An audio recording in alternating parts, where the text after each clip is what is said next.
16 अगस्त 1945 को तीन बड़ी खबरें गर्दिश कर रही थी। एक, वर्ल्ड वार 2 का खत्म हो जाना। 2, जापान का सरेंडर कर देना। 3, और जर्मनी में हिटलर का खुदकुशी कर लेना।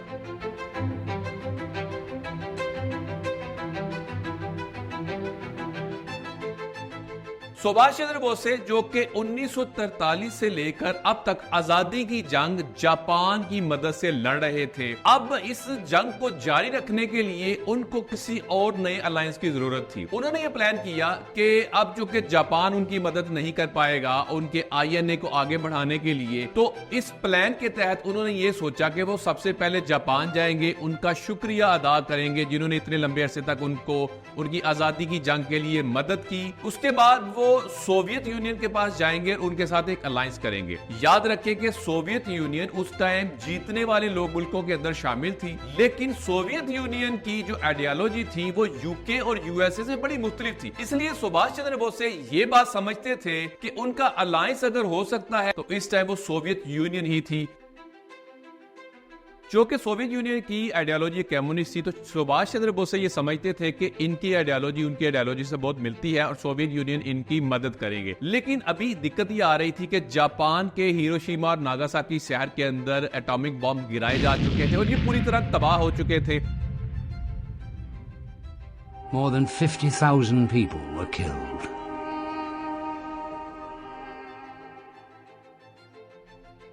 इस तबाही के बावजूद जापानीज के लिए बहुत मुश्किल था कि वो किसी तरह सुभाष चंद्र बोसे का सफर मुमकिन बना सके। अब हुआ ये कि जो जापानीज आर्मी है फिर भी इन्होंने इनका साथ नहीं छोड़ा, उन्होंने एक प्लान बनाया। उन्होंने प्लान ये बनाया कि किसी न किसी तरीके से ये इनको जापान में पहुंचाएंगे। अब हुआ ये कि जापानीज आर्मी ने ये कहा कि मित्सुबिशी Ki-21 में ये इनको सवार करेंगे। ये जो हैवी बम्बर है ये टेक ऑफ करेगा वियतनाम से होते हुए ये फिर जाएगा टेपी ताइवान के अंदर। ताइवान के बाद ये जाएगा चाइना के शहर मंचूरिया में, वहां रुकेगा और मंचूरिया के बाद ये चले जाएंगे जापान में, और जहां पे अपना सुभाष चंद्र बोसे जो है वो अपने सफर को पूरा कर सकेंगे। अब होता कुछ ये हुआ कि मंचूरिया जो है अभी तक था ये इन्फ्लुएंस में अब जापानीज के, लेकिन 9 अगस्त के onward Aahista Aahista Soviet union ने इसको अपने कंट्रोल में लेना शुरू कर दिया। ये पहले एक पपेट स्टेट थी जो कि जापान के अंडर आती थी। अब इस बात का इल्म बिल्कुल था सुभाष चंद्र बोसे को कि जो सोवियत है इसमें इन्फ्लुएंस उन्होंने करना शुरू कर दिया हुआ है। अब इसीलिए उन्होंने एक प्लान बनाया। उन्होंने जो सबसे पहला राब्ता किया सोवियत के साथ, वो जब ये मंचूरिया में पहुंचे तो वहीं पे इन्होंने सोवियत यूनियन के साथ अपने राब्तों को बनाना शुरू कर दिया ताकि आगे के जो रास्ते हैं वो इनके लिए हमवार हो सके और इनकी आजादी की जंग को आगे लेके जाया जा सके।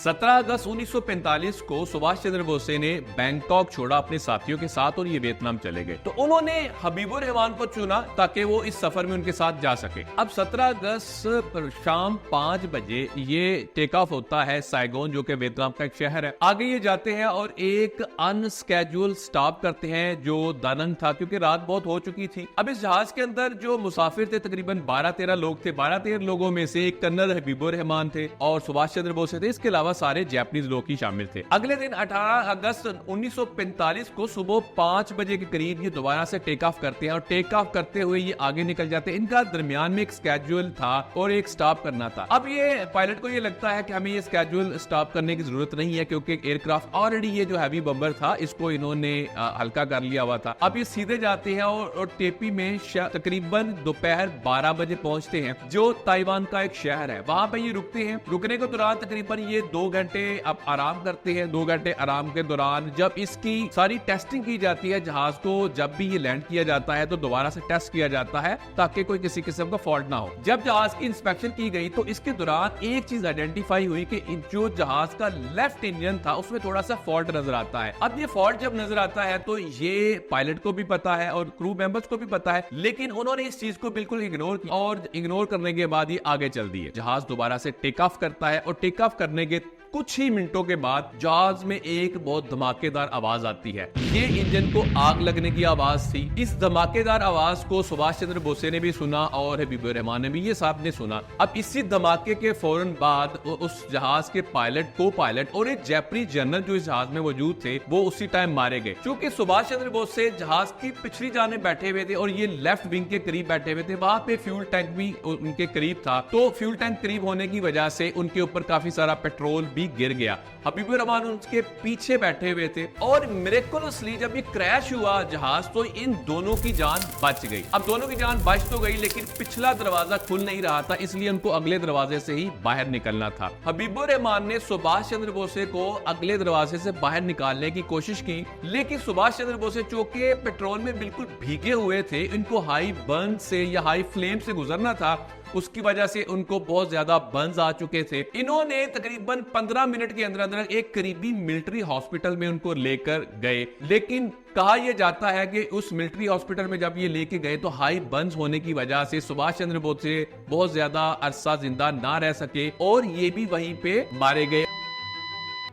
हबीबुर रहमान ये सारा किस्सा खुद से सुनाते हैं और उन्होंने बड़ी कोशिश की कि इनको बचाया जा सके, लेकिन ऐसा मुमकिन ना हो सका। इस प्लेन क्रैश को कुछ लोग आज भी कोई स्टोरी समझते हैं और इस पे यकीन नहीं रखते। बहुत सारे लोगों का ये ख्याल है कि असल में सुभाष चंद्र बोसे सोवियत यूनियन पहुंच गए थे, लेकिन वहां पे इनको कैद कर दिया गया और उम्र भर इनको टॉर्चर किया गया और एक लेवरेज के तौर पे इस्तेमाल करने की कोशिश की गई। कुछ लोगों का ये भी मानना है कि ऐसा नहीं हुआ, बल्कि ये सारा ड्रामा किया गया था इस प्लेन क्रैश का, जिसमें सुभाष चंद्र बोसे ने अपनी ही मौत को स्टेज किया और लोगों को यकीन दिलवाया, दुनिया को यकीन दिलवाया कि वो मर चुके हैं। लेकिन असल में हुआ क्या कि वो वापस इंडिया आ गए और एक गुमनामी बाबा के रूप में अपनी सारी जिंदगी गुमनामी में ही इंडिया के अंदर ही गुजार दी। तो ये कुछ थ्योरीज हैं कि जिसके बारे में कहा जाता है सुभाष चंद्र बोसे की आज भी मौत को डेफिनेट नहीं समझा जाता, बल्कि बहुत सारी थ्योरीज हैं। ये क्या क्या थ्योरीज हैं, ये किसकी तरह चल रही थी? क्या सुभाष चंद्र बोसे उस प्लेन क्रैश में मारे गए या नहीं मारे गए?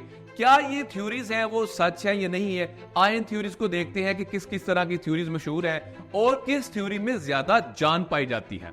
5 नवंबर 1945 को सुभाष चंद्र बोसे की मौत के तकरीबन 2.5 महीने के बाद रेड फोर्ट दिल्ली के अंदर इनकी INA की आर्मी के खिलाफ ट्रायल चलाने का फैसला किया गया। INA के तकरीबन 25,000 फौजी ब्रिटिश आर्मी ने गिरफ्तार कर लिए थे और ये इनकी कैद में थे। अब ब्रिटिश एम्पायर ने एक खेल खेलने की कोशिश की। उन्होंने क्या किया? उन्होंने ये किया कि इनका 3 जो साथी थे, बड़े मशहूर साथी, उनका ओपन ट्रायल करने की कोशिश की। ये मशहूर साथी ये थे कि ये 3 सोल्जर बहुत हाथ से कैप्टन शाहनवाज खान, लेफ्टिनेंट गुरबख्श सिंह ढिल्लू और कैप्टन प्रेम कुमार सहगल। इन तीनों के खिलाफ ब्रिटिश ने ओपन ट्रायल करने की कोशिश की। अब ब्रिटिश की गेम ये थी कि वो ये करना चाह रहे थे कि वो साबित कर सके अगर इनका ओपन ट्रायल किया जाए और आवाम के अंदर एक न्यूज फैलेगी, न्यूज कुछ यूं होगी, ये सारे लोग ट्रेटर्स थे और ये अपनी ही हुकूमत के खिलाफ चले गए। लेकिन बिल्कुल उल्टी गिनती होनी शुरू हो गई। अब हुआ ये कि जब ओपन ट्रायल स्टार्ट हुए और इनके बारे में बातें बाहर आना शुरू हुई, तो पब्लिक के अंदर एक अलग से ओपिनियन बनना शुरू हो गई। पब्लिक इसकी बजाय कि उनको ट्रेटर समझती, बल्कि उनको पैट्रियट समझना शुरू हो गई, जो और इन्हीं के हक में प्रोटेस्ट करना शुरू कर दिया। अब जब ये प्रोटेस्ट जो है आहिस्ता आहिस्ता फैलते गए और आहिस्ता फैलते फैलते प्रोटेस्टर्स लाल किला तक पहुंच गए जहां पे ट्रायल्स हो रहे थे। ये प्रोटेस्ट इतने स्ट्रांग थे कि ब्रिटिश को तकरीबन इन्होंने पुश बैक कर दिया। अब असल में हुआ क्या कि ये तीनों को अगर देखा जाए तो इन तीनों का अलग अलग रिलीजन के साथ ताल्लुक था, यानी एक हिंदू था, एक सिख और एक मुसलमान। देखा यह गया कि INA आर्मी के अंदर जो थे यूनिटी पाई जाती थी रिलीजियस हवाले से और एक रिलीजियस हार्मनी पाई जाती थी।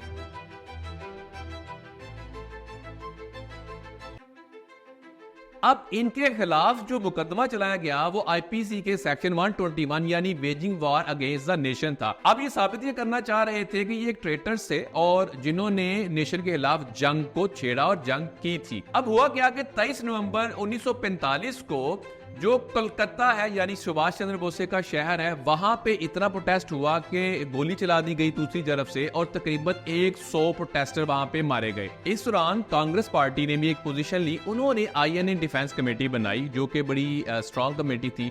इस कमेटी के जो मेंबर्स थे वो बड़े मशहूर लोग थे। उनमें से शामिल थे तेज बहादुर, सप्रू बुल्ला, भाई देसाई, आसिफ अली और खुद जवाहरलाल नेहरू शामिल थे। जवाहरलाल नेहरू पेशे के लिहाज से एक लॉयर थे, लेकिन उन्होंने बड़े अरसे से उन्होंने प्रैक्टिस नहीं की थी, लेकिन अब उन्होंने खुद से ही फैसला किया कि वो इस केस को डिफेंड करेंगे। अब जब केस को डिफेंड करने की बारी आई तो इनका आर्गुमेंट ये था, चूंकि आजाद हिंद के नाम से प्रोविजनल हुकूमत बनाई गई थी और INA ने उनकी तरफ से जंग लड़ी थी, तो ब्रिटिश राज के लॉज के मुताबिक या रेगुलेशन के मुताबिक भी इनके ऊपर इस तरह ट्रेटर्स का किसी किस्म का कोई नहीं कानून लागू होता, क्योंकि इन्होंने तो एक प्रोविजनल हुकूमत की तरफ से जंग लड़ी थी, लेकिन थी ये ब्रिटिश कोर्ट। अब ब्रिटिश कोर्ट के अंदर जब आर्गुमेंट आप कर रहे हैं तो आप उससे क्या एक्सपेक्ट कर सकते हैं। अब हुआ क्या कि 3 जनवरी 1946 के अंदर कोर्ट ने अपना फैसला सुना दिया और हान, सैगल और ढिल्लू को तीनों को लाइफ इंप्रिजनमेंट की सजा सुना दी। अब जो अवाम थी, अवाम इससे और ज्यादा भड़क उठी, प्रोटेस्ट जो थे अभी बहुत ज्यादा जारी थे। हुकूमत को थोड़ा सरेंडर करना पड़ा और उनको स्टेप बैक करना पड़ा और इन तीनों को बेशक लाइफ इंप्रिजनमेंट की सजा सुनाई जा चुकी थी, उन्होंने इनको रिलीज कर दिया। INA के ट्रायल्स के बाद सुभाष चंद्र बोस से एक बड़ी मिस्टीरियस किस्म की पर्सनैलिटी और हीरोइक किस्म की पर्सनैलिटी बन के सामने आई। अब इन थ्योरी के बारे में ये भी कहा जाता है कि शुरू में अगर देखा जाए तो इनका किसी किस्म का ना कोई डेथ सर्टिफिकेट था,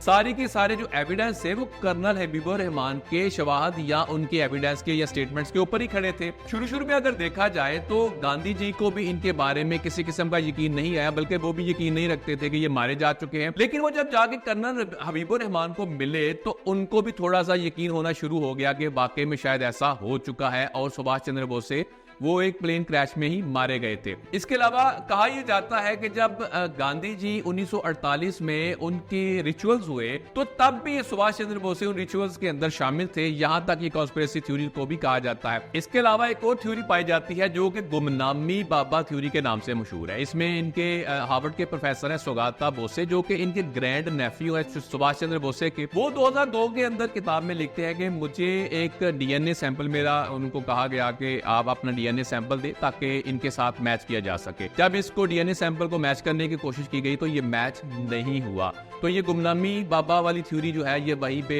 फौत हो जाती है। लेकिन आज भी मीडिया के अंदर, सोशल मीडिया के अंदर इनको व्यूज लेने के लिए गुमनामी बाबा की थ्योरी आज भी मशहूर है। अगर आप जाके देखें तो आपको बहुत सारी ऐसी थ्योरीज या कॉन्स्पिरेसी थ्योरीज मिल जाएंगी। इनके बारे में और भी आज भी इसी तरह और बहुत सारी चीजें कही जाती हैं कि सुभाष चंद्र बोसे ने जो है स्टालिन के कोविड ऑपरेशन को भी किया। इसके अलावा उन्होंने चाइना की जो जंग है वो चाइना की आर्मी को लीड किया इंडिया के खिलाफ। इसके अलावा और भी कहा जाता है कि जो वियतनाम और USA की जंग है उसमें ये वियतनाम की तरफ से USA के खिलाफ लड़े और उनकी जो मौत है वो 1985 में हुई। एक पुराने इंटेलिजेंस ऑफिसर का ये भी कहना है कि उन्होंने बहुत सारे बाबास को मिले और लेकिन उन्होंने आज तक सुभाष चंद्र बोसे उसमें नजर नहीं आए। कर्नाटका, UP, MP आज भी बहुत सारे 100 के हिसाब से बाबास है जिनके बारे में ये कहा जाता है कि ये सुभाष चंद्र बोसे ही थे या सुभाष चंद्र बोसे हो सकते हैं। तो इनके पीछे लेकिन लॉजिक कोई नहीं है, ये सारा कुछ किया जाता है व्यूज के नाम पे, सोशल मीडिया के नाम पे या मीडिया के ऊपर इस तरह की चीजें फैलाई जाती हैं ताकि इनको एक मिस्टीरियस किस्म की पर्सनालिटी बनाकर पेश किया जाए। फिक्स रिपोर्ट जो कि 1946 में आई और उन्होंने अपनी तहकीक के मुताबिक साबित किया कि 18 अगस्त 1945 को सुभाष चंद्र बोसे की जो मौत हुई थी वो एक प्लेन क्रैश से हुई थी और ये सब उन्होंने कहा कि एक डॉक्टर की गवाही की वजह से ये सारी चीजें सामने आई। इसी तरह शाहनवाज कमेटी 1956 में उन्होंने भी मोर और लेस यही बात की। खोसला कमीशन 1970 के अंदर भी कुछ ऐसा ही हुआ और उन्होंने भी कहा ये प्लेन क्रैश में ही मारे गए थे। लेकिन मुखर्जी कमीशन जो 1999 में उन्होंने इसके खिलाफ बात की, इसके पीछे कोई आज तक रीजनिंग या लॉजिक तो नजर नहीं आई। लेकिन अगर देखा जाए तो जब पार्लियामेंट में इसको लेकर गए तो उन्होंने इस रिपोर्ट को भी रिजेक्ट कर दिया। अगेन ये बहुत सारी कॉन्स्पिरेसी इस तरह के फैल चुकी हैं कि आज तक हकीकत क्या है या इसके पीछे सच क्या है या झूठ क्या है, कॉन्स्पिरेसी क्या है, ये सारा इतना मिक्स हो चुका है कि आज भी कहीं ना कहीं वो लोग जिंदा हैं जो समझते हैं कि सुभाष चंद्र बोसे 18 अगस्त 1948 में प्लेन क्रैश में नहीं मारे गए थे बल्कि इन्होंने इसको स्टेज किया था। आपको लगता क्या है, सच क्या है, हकीकत क्या है या कॉन्स्पिरेसी क्या है? हम कोशिश करेंगे इस तरह की आपके लिए वीडियोस और लेके आए और इस तरह माइंड बॉगलिंग किस्म की जो वीडियोस हैं या हकीकतें हैं उनको आपके सामने लेके आया जा सके। Thank you.